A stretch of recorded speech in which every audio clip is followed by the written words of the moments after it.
यहाँ पर एक बहुत अच्छा क्वेश्चन दिया गया है। ये एक सर्कल है, सर्कल पे अनइवन चार्ज डिस्ट्रीब्यूशन है और ड्यू टू दिस आपको सेंटर पे इलेक्ट्रिक फील्ड कैलकुलेट करना है। तो इसको समझने से पहले हम एक कंसेप्ट समझ लेते हैं। तो यहाँ पर मैंने एक क्वाड्रेंट लिया है जिसपे प्लस चार्ज डिस्ट्रीब्यूशन है। इसको मैंने डिवाइड कर दिया है ए बी सी डी में। तो मैं यहाँ पे सी बी लिख रही हूँ आपको समझाने के लिए।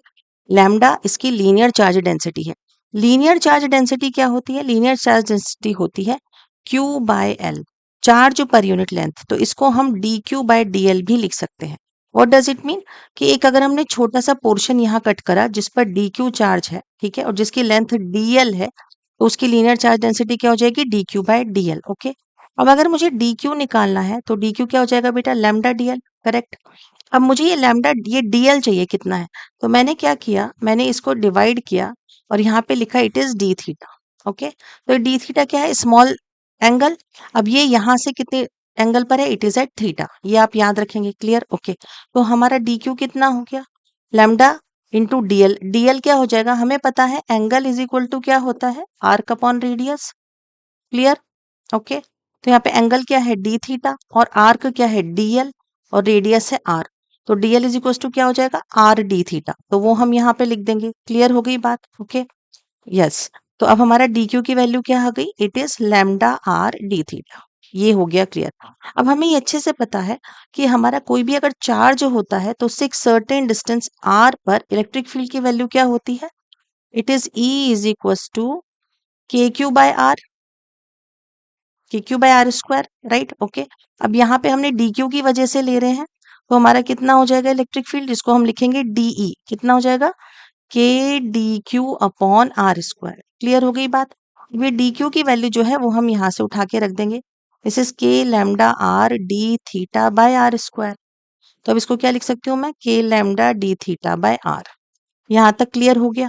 ओके, चलो अब आगे चलते हैं।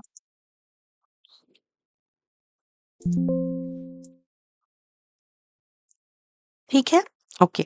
अब आप ये देखिए जो के लैम्डा डी थीटा आया है इसकी डायरेक्शन हमारी क्या होगी? ये डी क्यू है तो इसकी डायरेक्शन इस तरफ होगी। अब इसके हम दो कंपोनेंट करेंगे। तो if this is theta so this is also theta. ठीक है, और ये हमारा क्या हो गया? It is DE. तो इसके दो कंपोनेंट करेंगे, तो एक इस डायरेक्शन में और एक इस डायरेक्शन में। तो जो मेरा एक्स डायरेक्शन में कंपोनेंट होगा उसकी वैल्यू क्या हो जाएगी? It is DE cos theta.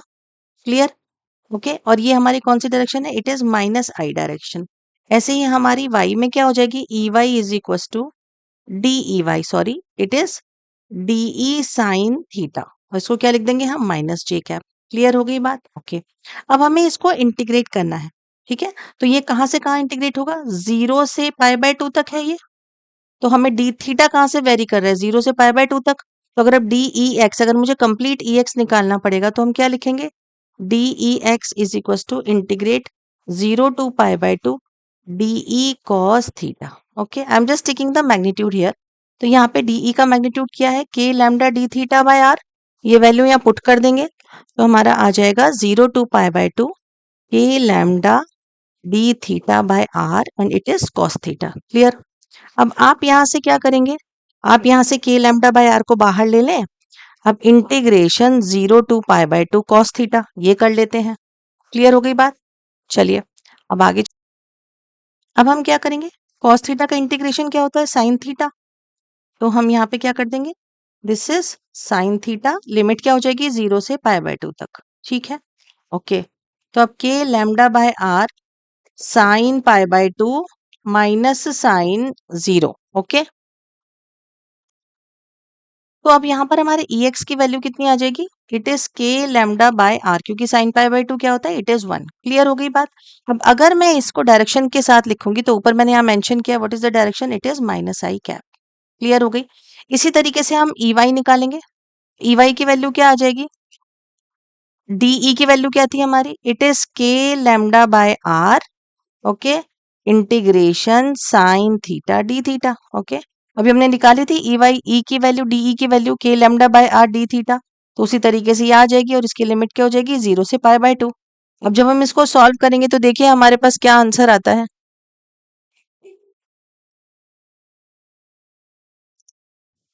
Okay, तो ई वाई का देखिए ये वैल्यू कितना आ जाएगा? K lambda by r sine theta का इंटीग्रेशन क्या हो जाएगा minus cos theta and what is the limit 0 to pi by 2। तो अब माइनस को बाहर ले लो तो K lambda by r cos pi by 2 minus cos 0। Cos pi by 2 क्या होता है इट इज 0 माइनस कॉस 0 यानी -1। सो दिस इज क्या हो जाएगा this is K lambda by r again. Okay तो अब इसकी डायरेक्शन हमने ऑलरेडी लिखी थी माइनस जे कैप। क्लियर हो गई बात। यानी अगर हम यहाँ पर देखें तो ये हमारा आ रहा है it is E X cap और ये हमारा आ रहा है it is E Y cap. Clear. Okay दोनों का मैग्नीट्यूड सेम है K lambda by r and K lambda by r. तो अगर मेरे दोनों इलेक्ट्रिक फील्ड का मैग्नीट्यूड सेम है तो इनका रिजल्टेंट कहाँ आएगा एट द सेंटर यानी एट 45 डिग्री। यहाँ से एक्स एक्सिस से 45 डिग्री पे आएगा। तो हमें पता है कि बाय पैरेललोग्राम लॉ हम डायरेक्टली अगर हमें कोई दो वेक्टर्स पता हो तो उनका रिजल्टेंट कैसे निकाल सकते हैं what is the formula of resultant R is equal to 2R cos theta by 2। What is R here? R is electric field in one direction क्योंकि दोनों सेम है EX और EY मैग्नीट्यूड वाइज दोनों same है।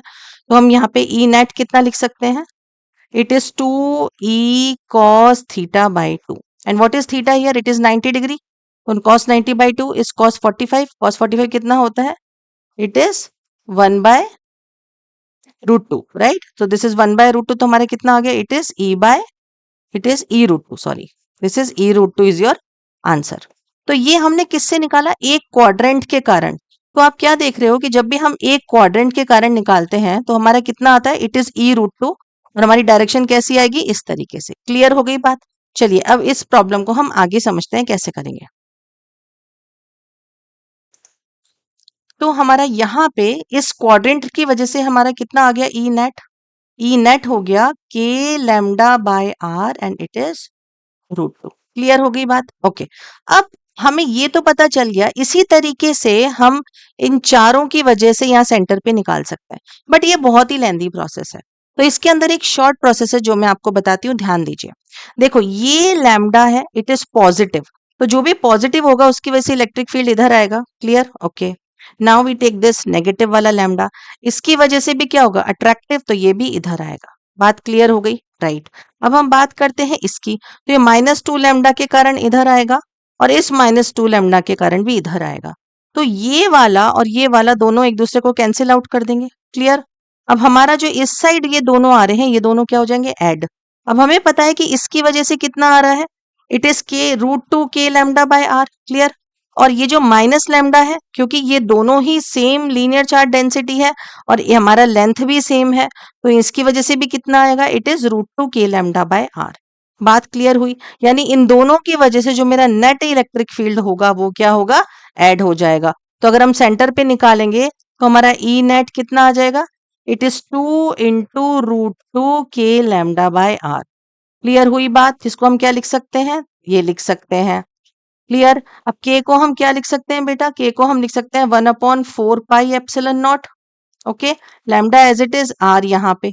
तो अब देखो ये 2 से ये गया 2 बार और इस √2 से इसको काट देंगे तो हमारी वैल्यू आ जाएगी lambda upon √2 pi epsilon not r. अब इसकी डायरेक्शन की बात करते हैं तो इसकी डायरेक्शन क्या आएगी it is at 45 degree from minus X axis इधर की तरफ आएगी। बात समझ में आई या नहीं आई।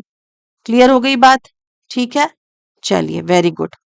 अगर आपको कोई डाउट है कुछ प्रॉब्लम है तो मुझे कमेंट सेक्शन में बताएं।